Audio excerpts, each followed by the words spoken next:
الحمد لله والصلاة والسلام على أشرف الأنبياء والمرسلين سيدنا وحبيبنا محمد وعلى آله وصحبه أجمعين أما بعد السلام عليكم ورحمة الله وبركاته.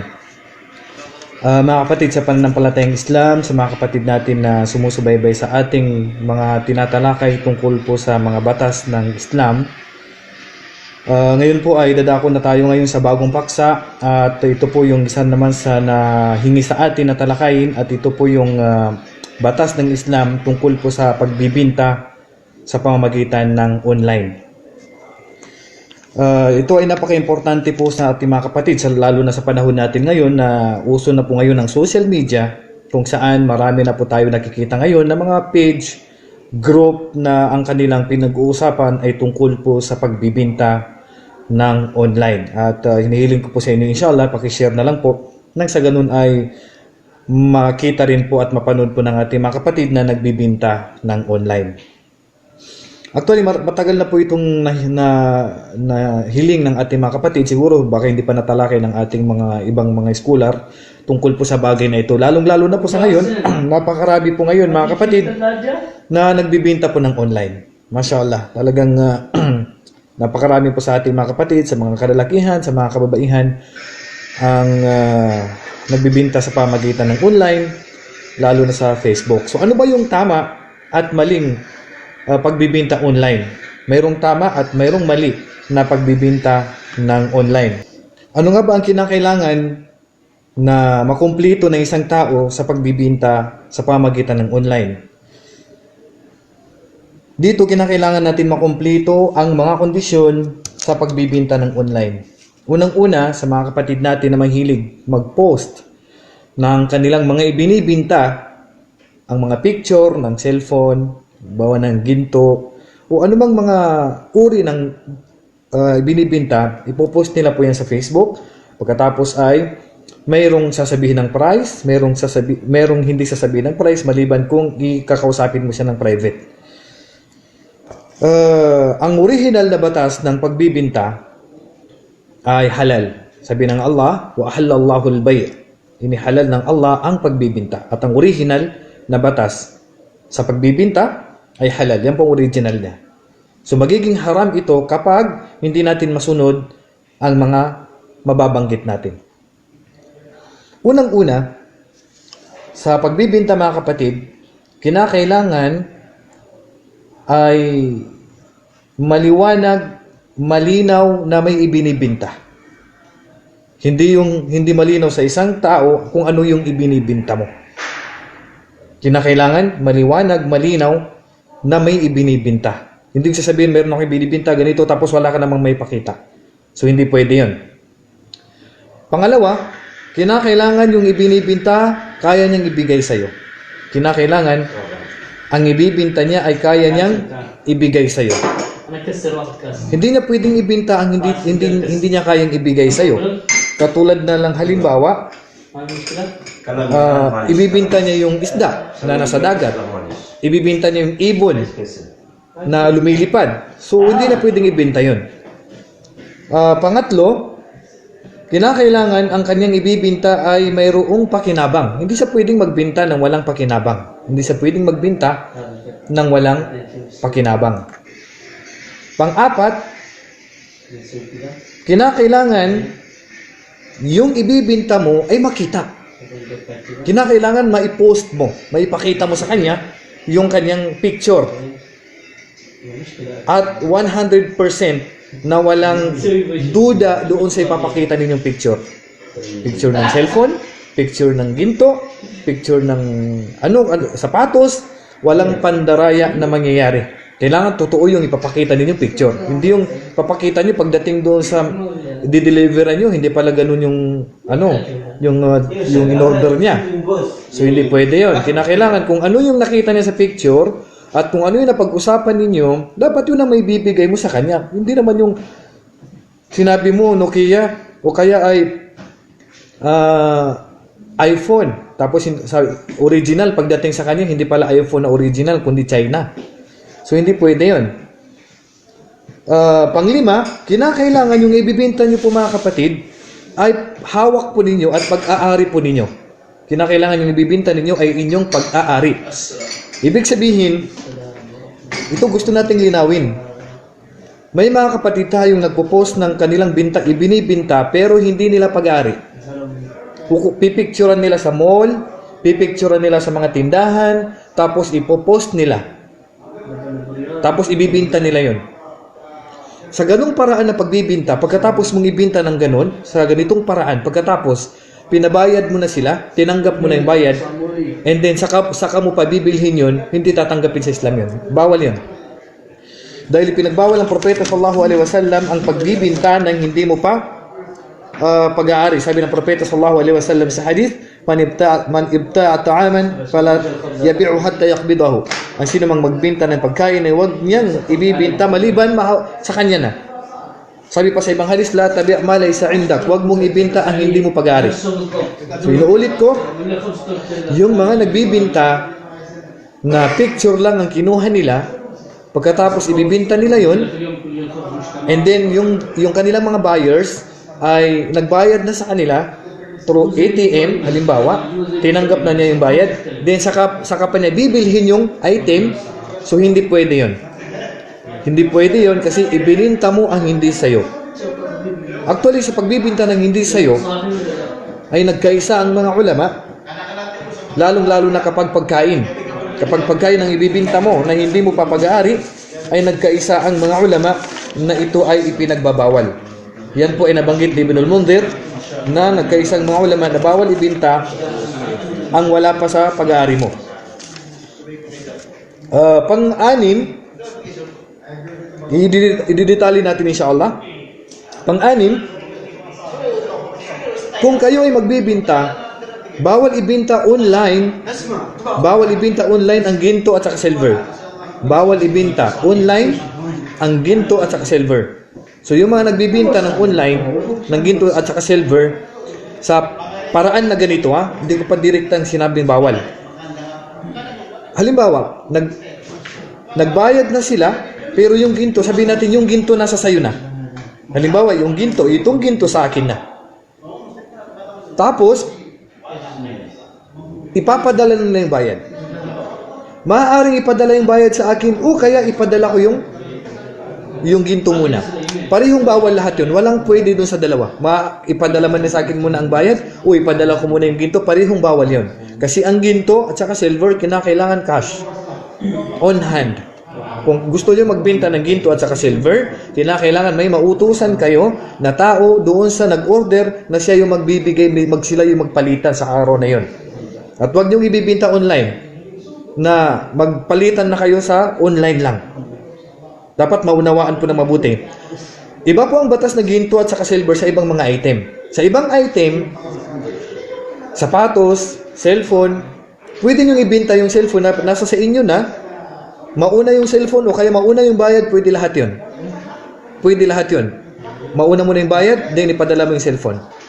O kaya, ipadala mo muna yung cellphone, di susunod yung bayad. Parihong pwede lahat yun.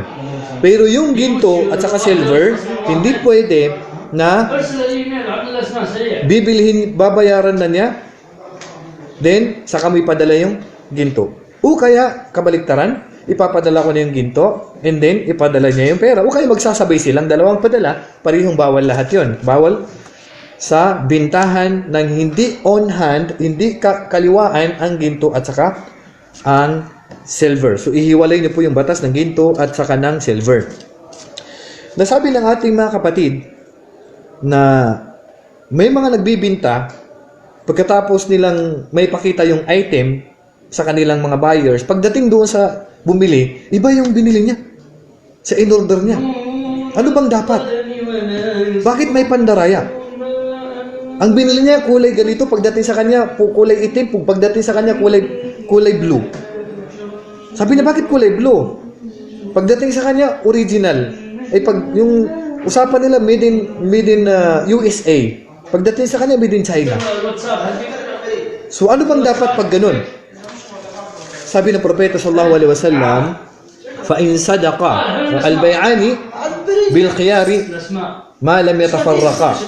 Ang nagbumili at ang nagbinta ay may karapatan sila na ibalik o bawiin ang kanyang ibinili hanggat hindi pa sila naghihiwalay. فَإِنْ صَدَقَا وَبَيَّنَا بُورِكَ لَهُمَا. Kapag sila ay naging tapat, wala silang kasinungalingan na sinabi, tapat sila sa kanilang bininta, tapat sila sa kanilang, yun namang buyer, huwag ka naman magsinungaling buyer.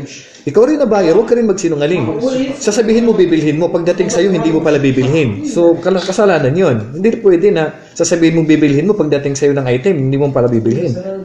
So, ganun din ang ganun din ang seller. Ang seller, yung nagbibinta, hindi naman pwede na yung binili niya sa'yo, iniba mo. Binago mo yung bininta mo sa kanila, haram din yun. Wa in kadaba wa katama muhika barakat bai'ihima. Kung nagsinungaling silang dalawa, tapos itinago nila na may kapintasan pala doon sa binta, ay mawawala ang blessing sa kanilang dalawa. So, kaya kinakailangan sa magkapatid na mga Muslim, take note mga kapatid, ito ay applicable kahit sa non-Muslim. Huwag niyong dayain kahit hindi Muslim. Kahit hindi Muslim ang bumili sa atin, kinakailangan maging makatarungan tayo, maging tapat tayo sa ating mga binibinta. Kaya ang may papayo ko sa mga kapatid natin, sinabi ng propeta sallallahu alaihi wasallam, al-muslimuna ala shurutihim. Magkaroon kayo ng kondisyon. Sabihin mo sa kanya, kapag may sira, okay? O kaya ay kapag hindi yung bibilhin ko sa iyo, babalik ko sa iyo yung item. O kaya tinatawag na khiyarul aib. Kapag may kapintasan, mababawasan yung price o kaya ibabalik ko sa iyo yung binili ko sa iyo. So wag po tayong magmandaraya sa ating pagbibinta. Dadayain natin ang mga tao sa ating mga ibinibinta. So inuulit ko, yung pagbibinta ng pipicturan mo lang na hindi mo pag-aari yung item ay bawal 'yon. Bawal 'yon. Bakit? Kasi ibinibinta mo ang hindi sa iyo. Sabi ng propeta sallallahu alaihi wasallam, ulitin ko, la tabi' ma laysa indak, wag mong ibinta ang hindi mo pag-aari. At mayroon pang isa na mali rin sa atin sa pagbibinta. May nagbibinta na hindi pa niya nakukuha doon sa tindahan. Hindi pa niya nakukuha sa tindahan. Bibigyan ko kayo ng example. Ako, magbibinta ko ng cellphone. Yung cellphone na ito, babayaran ko na doon sa buyer. Okay? Babayaran ko na doon sa tindahan ng cellphone. Nabayaran ko na. Pero yung cellphone, nandun pa sa kanya. Yung cellphone, nandun pa sa kanya. Ibininta ko yung cellphone, pinicturan ko yung cellphone, tapos, nakita nung brother o ng sister, sabi niya, bilhin ko. Binili niya sa akin, pero wala pa sa akin yung cellphone kasi nandun pa sa buyer. Ibig sabihin, hindi ko pa hawak, nandun pa sa kanya. Ibig sabihin, yung warranty, wala pa sa akin yung warranty. Nandun pa sa unang binilhan ko. So, ganitong paraan ay hindi pwede. Hindi pwede dahil ang propeta sallallahu alaihi wasallam ay sinabi niya na kinakailangan yung mga ibininta natin ay mailagay muna natin sa ating pag-aari. Kinakailangan ay mailagay muna natin sa ating pag-aari. Sabi ng Prophet, an-nahi an bai'at ta'ami qabla qabdihi, o kaya bago natin mailagay sa ating pag-aari. O kaya sinabi ng Propeta sallallahu alaihi wasallam, hatta yahuzahu at-tujjar ila rihalihim. Hatta yahuzahu at-tujjar ila rihalihim. Kinakailangan makuha ko yung cellphone at mailagay ko sa pag-aari ko na mailabas ko na sa tindahan. Inuulit ko, mali ang pagbibinta na yung cellphone nandun pa sa unang buyer at pupuntahan niya doon at kukunin niya. Hindi pwede yun. Kinakailangan mailabas muna doon sa tindahan niya, then saka ko ibinta. Kahit nabayaran ko na, hindi ko pa pwedeng ibinta yun. Hindi ko pa pwedeng ibinta yun dahil ang propeta sallallahu alaihi wasallam sinabi niya, hatta yahuzahu tujar ila rihalihim, kinakailangan ay makuha muna ng mga negosyante at mailagay nila sa kanilang pag-aari. At ibig sabihin, bawal na ibinta na wala pa sa pag-aari mo. Sabi ni Ibn al-Mundhir, أجمع أهل العلم على أن من اشترى طعاما فليس له أن يبيعه حتى يستوفيه. Ang sino mang nakabili na, nabili mo na yung pagkain. Hindi mo pa pwedeng ibenta yan hanggat hindi mo pa makuha. Iiwanan mo doon, tapos ibibenta mo doon sa tindahan na binilhan mo, hindi mo pa pwedeng ibenta yun kasi wala pa sa pag-aari mo. ولو دخل في ضمان المشتري جاز بيعه والتصرف فيه كما جاز ذلك بعد قبضه. Ibig sabihin, pahihintulutan lang Kung nasa sayo na. Kung nasa sayo na at nailabas mo na doon sa tindahan. So ngayon, meron akong kailangan ipaliwanag dito tungkol po sa nagpipicture ng mga item. Hindi lahat na nagpipicture ng item ay hindi nila, kumbaga, hindi porket hindi nila pag-aari, hindi na sila pwedeng magbenta. Ito naman yung kailangan paliwanag dito. Ang bawal dito, pupuntahin mo yung mall, wala silang alam. Pupuntahan mo yung tindahan, pupuntahan mo yung mall, pipicturan mo, wala silang alam na ibibinta mo yun. So, bininta mo naman, tapos hindi mo pala pag-aari. Tapos tinanggap mo agad yung bayad. And then, saka mo pa binili. Bawal yun. Hindi pwede yung ganun. Natatanggapin mo muna yung bayad. Then, saka mo bibilhin yung paninda. So, bawal po yun. So, ano yung dapat na gawin ninyo para maging halal yung pag-picture-picture nyo sa mga item? Unang-una na gawin nyo, magkipagkasundo kayo doon sa nagmamay-ari ng item. Magkipagkasundo kayo doon sa nagmamay-ari ng item. Sabihin mo sa kanya, pipicturan ko itong paninda mo at ibibinta ko. Magkano ba ang sayo? Ibig sabihin, maaaring maging wakil. Ikaw yung pagbibintahin na niya. Sabi na, sige, post mo na sa Facebook. Sabi na, ibibinta ko ng 10,000 pesos o 1,000 pesos. Okay, so ibibinta ko ng 1,000 pesos, so ako na pong bahalang tumubo. Sabi niya, sige, walang problema. So kapag ganun ang paraan ng pagbibinta, walang problema na ibinta mo at picturean mo. Kasi nagkasundo kayo nung may-ari nung item. Maaari din na kunin mo sa kanya yung item, tapos tanungin mo siya. Magkano yung sapatos? Magkano yung cellphone? Sabi niya, 10,000 pesos. Okay. 10,000 yung sapatos o yung cellphone. So ako na pong bahala magpatubo dito. Ibabalik ko sa iyo yung 10,000 and then sa akin yung sobra. Kung sabi na walang problema. So walang problema. Kahit hindi sa iyo yung item na ibinibinta mo, pero pinagkatiwalaan ka niya na ikaw nang magbinta. So pwede po yung ganun. Okay? Ang importante po, alam po nung may-ari ng item na magbibinta kayo doon sa kanya. So wala pong problema sa bagay na ito. So inuulit ko, ang bawal lamang, pipicturean nyo yung ibibinta ninyo na hindi nyo papag-ari at walang idea, walang alam yung may-ari. Kasi hindi nyo pag-ari yun. So, ibig sabihin, pag bininta nyo yun, nagbinta kayo ng hindi sa inyo. Nagbinta kayo ng hindi sa inyo. At inuulit ko,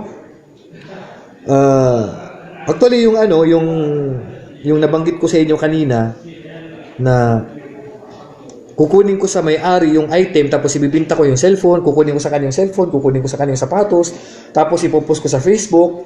Ang usapan namin sa may-ari, 1,000 pesos ang sayo, sa ako na bahalang magdagdag. At actually, ang karamihan, ang jumhurul ulama, sa ganitong pagbibinta, ipinagbawal nila. Pero si Sheikhul Islam Ibn Taymiyyah, at saka si Ibnul Qayyim, at ang grupo ng mga ulama, sabi nila, pwede yung ganito. Pwedeng kunin na muna yung item, kahit hindi pa niya binili. Kunin na muna yung item at ibibinta niya para doon sa may-ari. Tapos, yung presyo ng may-ari, ibibigay niya. Tapos, yung sobra doon na kanyang tubo, sa kanya na yun. Basta sa kondisyon, sabi nila Sheikhul Islam Ibn Taymiyyah at Ibnul Qayyim, huwag magmalabis sa tubo. Huwag magmalabis sa tubo at huwag magsisinungaling sa kanyang ibibinta.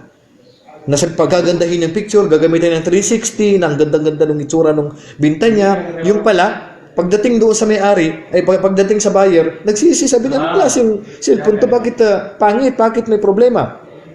Kaya maging makatarungan mga kapatid sa pananampalatayang Islam, maging tapat sa inyong pagbibinta, huwag kayong magsinungaling. Sabi ng Propeta sallallahu alaihi wasallam, man gasya falaysa minna, ang sino mang mandaya ay hindi kabilang sa amin. Kaya maging makatotohanan po tayo, maging tapat po tayo sa ating mga binibinta, sa mga online seller, magbinta po kayo ng totoo, huwag niyo pong dayain ang mga bumibili sa inyo, sabihin niyo po ang presyo, kung magkano, huwag po kayo magmalabis sa tubo na hindi na po katanggap-tanggap yung tubo. Binili mo ng 100 pesos, ibibinta mo ng 1,000 pesos. Anong klaseng pagbibinta yan? Pandaraya sa kapatid natin yan. Kasi kung malalaman niya na 100 pesos lang pala yung kapital nun, tapos bininta mo ng ganun na kalaki, siyempre magsisisi siya. So hindi halal na kainin natin ang kayamanan ng kapatid natin na may kasamang pandaraya. Halal, wala pong limit ang Islam tungkol po sa tubo. Kahit magkano pang ipatubo natin sa Sa paninda natin, hindi po nagbigay ang Islam ng limit kung magkano ang tubo. Maaaring merong tubo 100, may doon dito 200, may 300. Basta wag lang po tayo magbalabis sa ating mga tubo na hindi na po katanggap-tanggap. So inshallah subhanahu wa ta'ala mga kapatid ay siguro malinaw na po sa inyo ang tamang paraan ng pagbibinta ng online. At bawal lang po sa online. Inuulit ko, huwag niyo pong idaan sa online ang ginto at saka silver na magpapalitan na kayo agad sa pamamagitan ng online. Maliban sa ginto at saka silver, mauna yung bayad o kaya i-deliver ko muna, hindi saka magbabayad, pwede po lahat yun. Basta importante, nasa akin yung item, pag-ari ko, o kaya may usapan na po kami doon sa may-ari na nagbibinta. So, yun po ang dapat ninyong malaman sa pagbibinta ng online. Kasi marami po kasi ngayon nagbibinta ng mga item, hindi pa nila pag-ari, pinicturan lang. Inuulit ko, yung mga nagpipicture dyan, yung mga nagbibinta na pinipicturan lang nila yung mga bibinta nila, tapos tatanggapin na nila yung bayad, hindi pa pala nila pag-ari. Itigil nyo na po yan, bawal po yan. Bawal po magbinta ng ganun na binibinta nyo yung pinicturan nyo sa mall, pinicturan nyo sa mga tindahan, pinicturan nyo sa market na hindi alam ng may-ari, wala kayong kasunduan doon. Huwag nyo na pong gawin yun kasi bawal pong ibinta ang hindi nyo po pag-ari na pinicturan nyo lang. Akala ng mga sellers, pag-ari mo yun. So inshallah, maging aral po ito sa atin, lalong-lalo na po sa mga kapatid natin, mga sisters and brothers na nagbibinta ng online. At least alam po ninyo ang tama at maling pamamaraan sa pagbibinta ng online. Sa may mga katanungan, pwede po kayo mag-comment, mag-message sa akin, sa abot ng ating mga kaya ay tutugunin po natin ang inyong mga katanungan. Wallahu a'lam, wa sallallahu ala nabiyyina Muhammad wa ala alihi wa sahbihi ajma'in. Assalamu alaikum wa rahmatullahi wa barakatuh.